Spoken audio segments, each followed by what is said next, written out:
रेखा चली है और रथ में सवार होकर के सहेलियों के साथ चली, पहुंच गई है एक बगिया में। एक बगिया में जाकर के देखा है आंधी का झकोरा आया, पवन रेखा अपनी सहेलियों से अलग हो गई और अलग हो गई है तो देखा है वाह भाई वाह, किसने देखा? एक दुर्मलिक नाम का राक्षस था, उसने देख लिया और दुर्मलिक नाम के राक्षस ने जैसे ही पवन रेखा को देखा विचार करने लगा बड़ी सुंदर है और ये हमारे साथ में भोग करे तो बढ़िया रहे। उसी दुर्मलिक राक्षस ने उग्रसेन का रूप धारण कर लिया। जैसे ही उग्रसेन का रूप धारण किया है, दुर्मलिक राक्षस ने उग्रसेन के भेष में आकर के कहा, क्यों कहां? पवन रेखा ने देखा महाराज आप है? अरे आपको तो मैं घर पे छोड़ के आई थी, आप यहाँ कैसे? जब ये देखा है कि मैं घर पे छोड़ के आई थी तो पवन रेखा कहने लगी है आपको मैं घर पे छोड़ के आई थी, यहाँ कैसे? चक्कर में पड़ गई पवन रेखा के, तब तो ये साथ में नहीं आ रहे थे, वो साथ कैसे हो गए? और इसी के बीच में अभी ये पुरस्कार आया था, 51 रुपया से सम्मानित किया है श्रीमान उदल सिंह मिस्त्री जी, उन्होंने सम्मानित किया था, हमारा सम्मान किया है।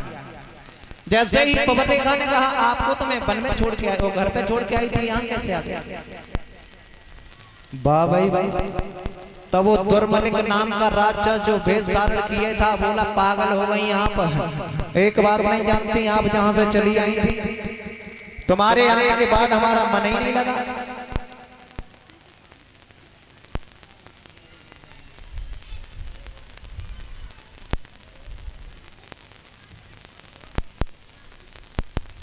ये साउंड के पास खड़े हैं भैया, सामने पहुंच जाओ, सामने। हाँ मित्र बुरा मत मानिए भैया, हाँ हम किसी से नहीं कह पाएंगे, गांव की बात है, बाहर की होती तो कह देते हैं, यहाँ की बात है अगर किसी से ज्यादा ऐंठ के बोल दिया तो शाम को घेर लेते हो, ज्यादा लंबादार बनता है क्या? हम तो छोटे छोटे ही बन के जीवन यापन करना चाहते हैं। पवन रेखा से बोला है वो दुर्मलिक नाम का राक्षस, इधर सुनो, बोला सुनिए, बोला बस को कितने सुनो और मुझे यहाँ पे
सुनहरे गालों पर रंगीन बेलों को देखते हैं। पवन रेखा के साथ में दुर्मलिक नाम के राक्षस ने पवन रेखा के सतीत्व को धोखे से नष्ट कर दिया। जैसे ही नष्ट किया है अपने रूप में आकर के हंसने लगा, श्रृंगार उजड़ गया। पवन रेखा ने कहा दुष्ट स्त्री के पास एक लज्जा ही उसका आभूषण हुआ करती है, वो भी तूने मुझसे छीन ली। अब मैं तुझे श्राप नहीं दे सकती हूँ, अगर तू पहले बता देता कि तू एक राक्षस है मेरा पति नहीं है तो मैं तुझे जला के राख कर देती। क्या बोले? हाँ हंसने लगा। सुन तेरे एक लड़का होगा और ऐसा वैसा नहीं होगा, एक ध्यान रख पवन रेखा कि मेरे होगा। अरे भाई जीत न कोई पाएगा।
बात छोड़, उसे मारने के लिए भगवान को ही आना पड़ेगा। कहने लगी तेरे जैसा राक्षस होगा, मुझे नहीं चाहिए ऐसा लड़का, अरे चला जा, मेरी आंखों से ओझल हो जा। हंस करके चला गया। पवर रेखा की सहेलियां मिली, सहेलियों ने कहा बहन क्या हुआ? कहने लगी एक बंदर आया, झपट्टा मार के चला गया, मेरा पूरा श्रृंगार उजड़ गया। धीरे धीरे पवर रेखा आंगन में आई है, अपने पति को सारी बात बताई। जैसे ही पति को सारी बात बताई है, उग्रसेन ने कहा अब किसी से नहीं कहना। उसी पवर रेखा के गर्भ से एक लड़के का जन्म हुआ, जिसका नाम रखा गया कंस। और कंस जब बड़ा हुआ है, धीरे धीरे उत्पात करने लगा है। जब उत्पात कर रहा है, कंस बड़ा हो गया। कंस कैसा उत्पात करता है? जब भी कोई मिल जाता है अंधा व्यक्ति, हाथ जोड़ के कहता है मुझे दिखाई नहीं देता दुनिया वालों, कोई मुझे रास्ता बता दो। तो कंस जाए कुआं की पार पे खड़ो करे और कहे सीधे जाओ। हाँ, कुआं में गिर जाए। लड़का है, बोले इधर आ, तूने आज क्या खाया? बोला खीर खाई। बोले तूने खीर खाई, हमें नहीं खिलाई। बोले भैया कंस मेरे घर पे चलना, खिलाऊंगा। बोले एक बात बता, हमें कैसे मालूम पड़े तूने खीर खाई? अगर तूने खीर खाई है तो अपनी जीभ निकाल। लड़का जीभ निकाले, जीभ काट ले। उत्पात करने लगा है कंस। और कंस जब उत्पात करने लगा है तो सभी लोग घबराने लगे हैं। संत महात्माओं की वो दशा है कि टोलियां बना बना करके इसने जेल में भरवा दिए, मंदिरों को तोड़ के मधुशालाएं बनवा दी। कंस उत्पात कर रहा है। कंस की शिकायत लेके उग्रसेन के पास आते हैं लोग कहते हैं उग्रसेन तुम्हारा लड़का जीने नहीं देगा। उग्रसेन ने कंस को बुलाया, इधर आओ, इधर। तुम जनता से मिलके नहीं चलोगे तो तुम राजा थोड़ी कहलाओगे। दूसरे का सम्मान करना सीखो, तब सम्मान पाओगे। और ये बात हकीकत है, पहले सम्मान करना सीखा जाए तो सम्मान मिलता है, ऐसे कोई सम्मान नहीं देता। जब ये कहा है कि दूसरे जनता से मिलके नहीं चलोगे तो कैसे जियोगे? कंस कहने लगा है पिता ऐसे मालूम पड़ता है कि आप पर बुढ़ापा है, बुढ़ापे के साथ साथ आपकी बुद्धि के बोल्ट ढीले हो गए। कोई बात नहीं, अब ऐसा लगता है कि तुम्हें राज की नहीं आराम की जरूरत है, आराम करो। पिता की गद्दी पर चढ़ गया है कंस, अपने पिता के सर से मुकुट को उतारा, सर पर रख लिया। पिता को झकझोरते हुए हथकड़ी बेड़ियां लगाई, जल्लादों से कहा ले जाओ, इन्हें जेल में बंद कर दो, इन्हें राज की जरूरत है, तुम राज नहीं आराम करो। कंस राजा बन गया। जब कंस राजा बना है, अब तो उत्पात और बढ़ने लगी। अधिकारी हो जब कंस राज, कानून नए नए बनने लगे।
संतों की ये निशानी है। जैसे ही देखा है संत महात्माओं को भरवा दिया है जेल में। पृथ्वी मैया एक गाय का रूप धारण करके और सभी देवता भगवान विष्णु के करीब गए हैं। विष्णु भगवान से कहा प्रभु कंस अब जीने नहीं देगा। कंस किसका अवतार था? कंस कालनेम का अवतार था। हाँ, ये कालनेम कौन था? जब हनुमान जी बूटी लेने के लिए गए थे तो साधु का रूप बना के बैठ गया था मार्ग में, वही था कालनेम। उसका अवतार था कंस। और इस कालनेम की लड़की थी जिसका नाम था विंध्या। विंध्या जो समुद्र से प्रकट हुआ था, जालंधर उसकी पत्नी थी। यही विंध्या आकर के तुलसी बनी है। बोलिए तुलसी मैया की। एक चीज समझते जाओ,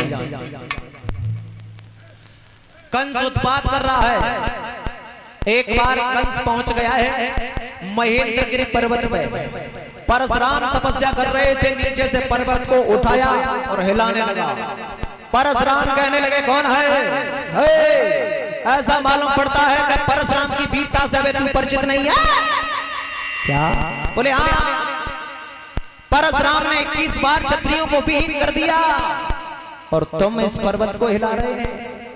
तो कंस क्या बोला चिल्ला करके, ओ बूढ़े शेर, लगता है उस समय पर कोई क्षत्रिय होगा ही नहीं। पहुंच गया परशुराम के करीब। परशुराम के करीब एक धनुष रखा था।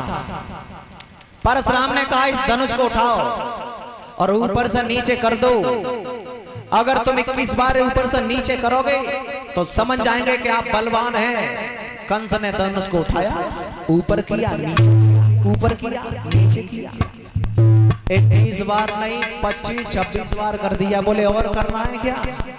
परशुराम ने कहा ठहरो, इस धनुष को उठाओ, अपनी रंग भूमि में रख देना और ये धनुष टूट जाए उसी दिन समझ लेना कि तुम्हारी मृत्यु निश्चित है। ये धनुष कहां से आया था? ये देखो, जब भृगुपति परशुराम सीता स्वयंवर में पहुंचे हैं तब कहा था लक्ष्मण से ये धनुष किसने तोड़ दिया? उस धनुष का नाम था पिनाक धनुष। राम ने उस धनुष को तोड़ा तो रावण का वध किया। एक वज्र बना था जिससे वृतासुर नाम के दैत्य का वध हुआ। ये धनुष था, इस धनुष का नाम था रोमपाद। तभी तो कहा था परशुराम ने राम से, मैं मान जाऊंगा आप अवतारी हैं। और कहा था राम से कि राम रमापति कर धन लेऊ, खींचऊ और सहेऊ।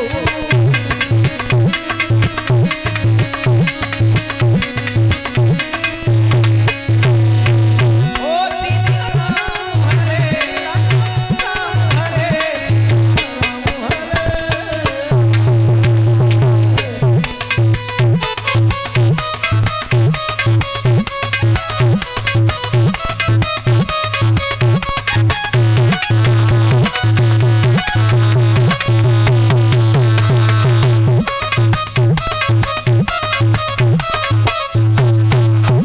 कहा था राम रमापति कर धन लेऊ, खींचऊ मोर मिटे संदेहू।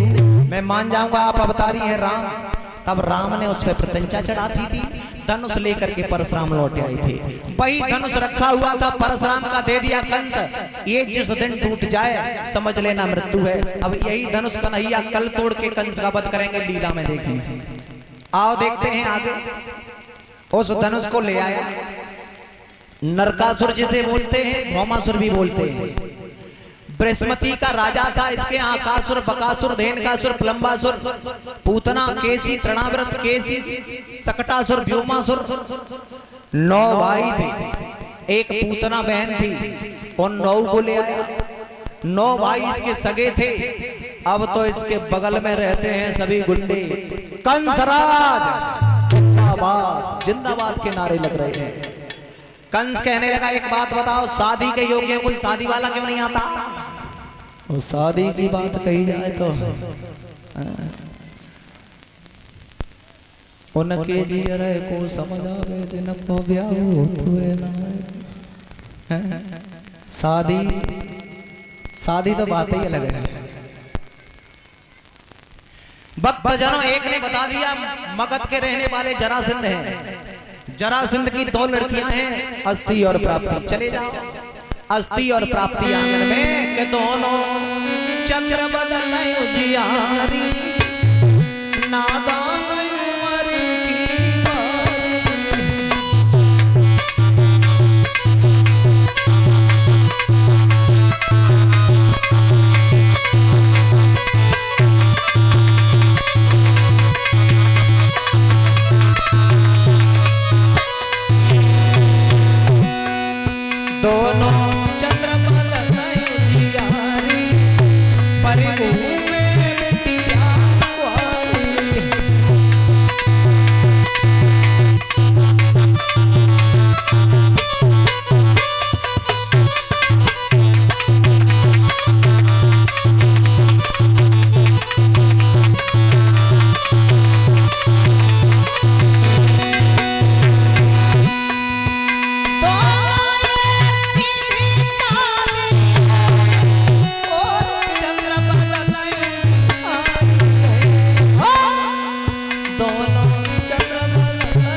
थी, सुंदर थी, जवान थी।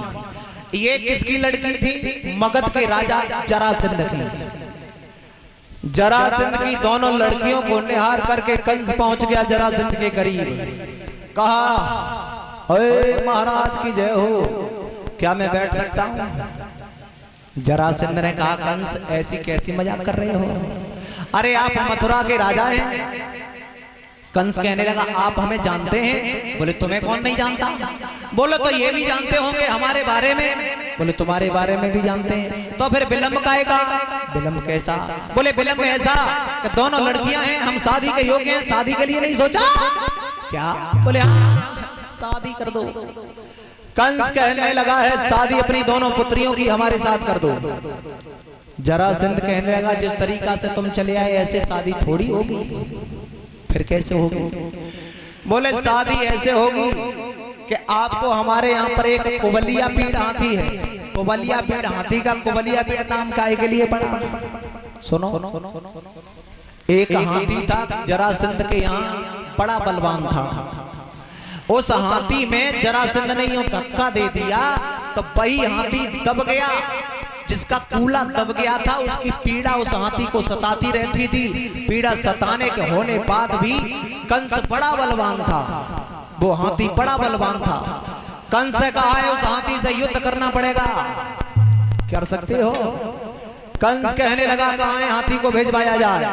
तुरंत ही उधर से हाथी दौड़ा है। जरासंध कहने लगा कि 10,000 हाथ न की ताकत मेरे हाथी पे जवाई।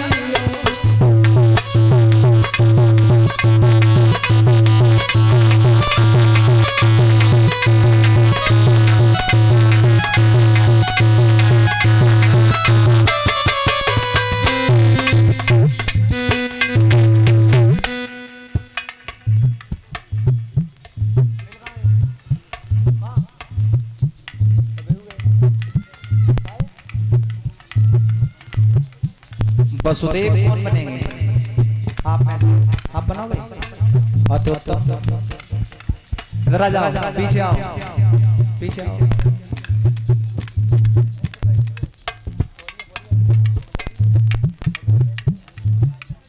इधर आ जाओ, अरे बन जाओ। हाँ हाँ हाँ,